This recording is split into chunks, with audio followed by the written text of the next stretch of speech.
Hey, what's going on, everybody? So, tonight I'm going to be talking about taxes time.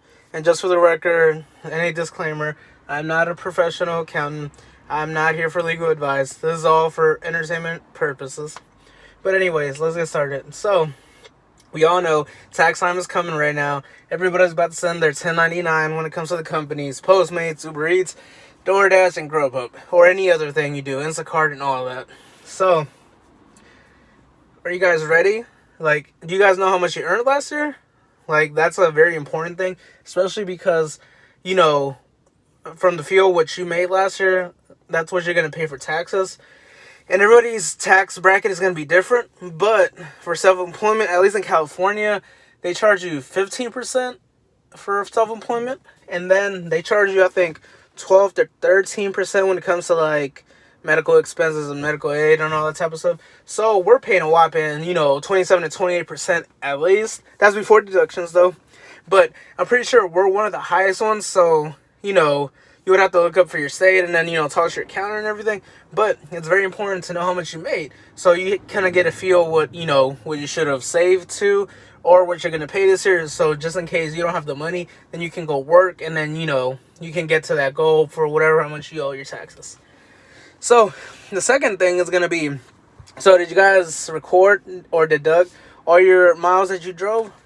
So me personally, I'm a little bit of old school, so I wrote it down on my phone, and then I wrote it down in my composition notebook just in case. So there's proof for anything, any doubts. And I calculated all my miles from last year. So I know a lot of people use the Stride app or Everlance. So whatever you use, I hope you guys did record everything so you guys know what you're going to deduct. And, those are very important because the deductions are going to be the ones that really save us money and just keep us afloat so we don't have to owe so much to the IRS. But I hope you guys kept all your records from everything. And then it's going to be, so are you guys going to choose the standard amount rate deduction, or are you guys going to use the actual expenses? So for the standard, I believe it's going to be 58 cents this year, or 58 and a half, I don't remember. But it's going to be one of those two, so it's going to be pretty high, so it's very important that you tracked all your miles. But if you're doing the actual expenses, then I would suggest that, I hope you kept everything when it comes to gas, maintenance on your car, and just all the little things. If you have a car note, that too. So, like I said, always ask your accountant first, though, and ask for any, like I said, no legal advice here. I'm just saying, these are the things that I'm going to be looking for. And also, you have to choose which one is better. So, me personally, in my opinion, I feel like the standard mile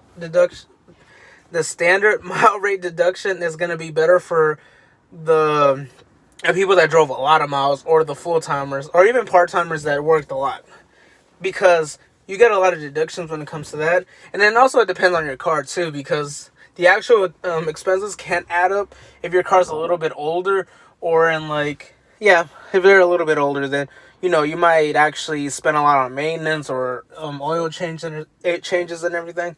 So you have to decide which one you're going to choose. But at the same time, if it's your first year using a car, I would always suggest to do the standard, because if you do it the first year, after the first year, you can just switch on and off if you think the actual expenses was more, or the standard mile rate deduction. So the first year, definitely do the standard, and then after that, then you should be keeping track of everything. Keep your receipts and everything to see which one gives you a bigger deduction.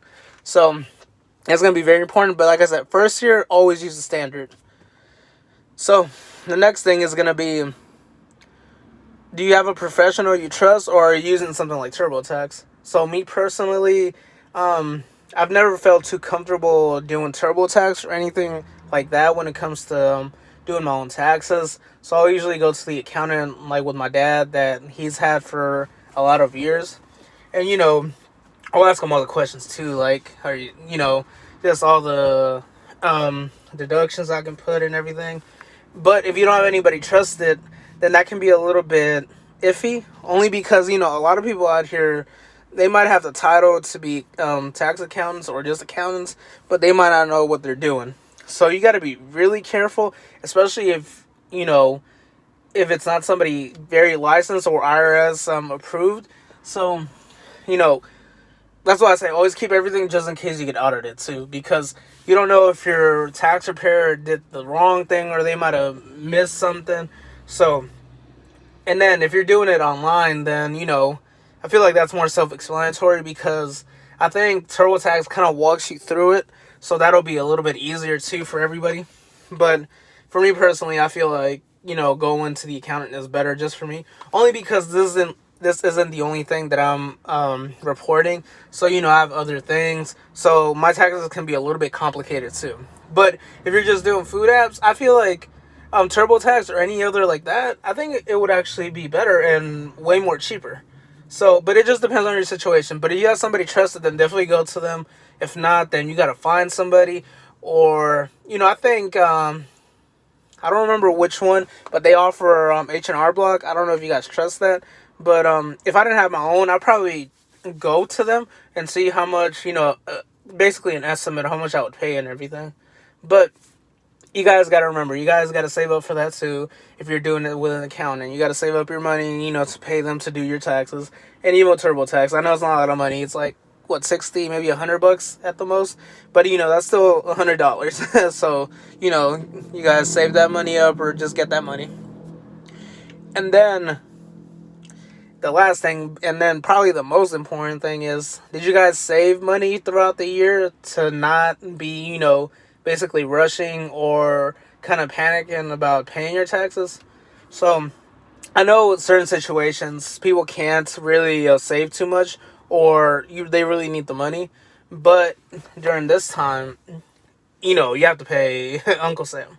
So I hope you guys did save some money up at least. Maybe if it wasn't, they say 30% just in case, but usually with deductions and everything, like I said, not professional, but I would say it would go down to at least maybe 20%, if not lower. So what I usually do is I'll save around 15 to 20% of my whatever I make from that week, and then I'll just put in like a little piggy bank and whatever. So I'll just keep that money there, and then hopefully, hopefully it's less than what I saved up. So then I can keep some extra money that I didn't even know I was going to have. So that kind of helps too, because it's kind of like a mindset. Like, if you save enough or too much, then maybe they'll be like, you'll be like, oh, okay, when it's tax time, I thought it was going to be more. Now I have this extra money that I can do with whatever I want to do. Everybody's going to have their own opinions what they're going to do if they have extra money. But me personally, if I have extra money this year, I'm definitely going to invest it in the stock market. That's honestly the number one goal that I have right now. Just invest it all. I just want to invest everything that I can, or I have. Not everything, but a majority of the money that I have, because I want my money to become more money or just multiply my money with time. I know everybody's age is different. I'm younger. I'm 26. So, I feel like with my money working by itself, I feel like then in the future, then it's going to be a lot of money, because, I'm not looking at this money like, okay, what am I going to do with it from 5 years from now? Maybe not even 10 years from now. I'm looking at it like a 15 to 20 years. Like, okay, I'm going to have all this money saved up, and let me see how much I made from my money basically making money while I'm not doing anything with the money that I've already earned. But, everybody has to choose their own thing. So maybe you want to treat yourself, which is fine. But like I said, me personally, I'm just going to be investing my money, if I have any left over at least. But anyways, guys, I hope you guys are ready for the tax time. I hope you guys have some money saved up, and just be ready to pay some money at least. I know some people don't pay, but I'm pretty sure I'm going to have to pay, even if it's a little bit. I might have a break only because I have my, basically my car comes with a federal tax credit. So that's definitely going to help me when it comes to paying taxes. So I'll probably pay a little bit less than, what everybody else. But then I also have my deductions and I have everything. So hopefully I'll be able to pay, hopefully I won't pay anything, but I'm pretty sure I'm going to pay some. But anyways, guys, I hope you're ready and have a great night.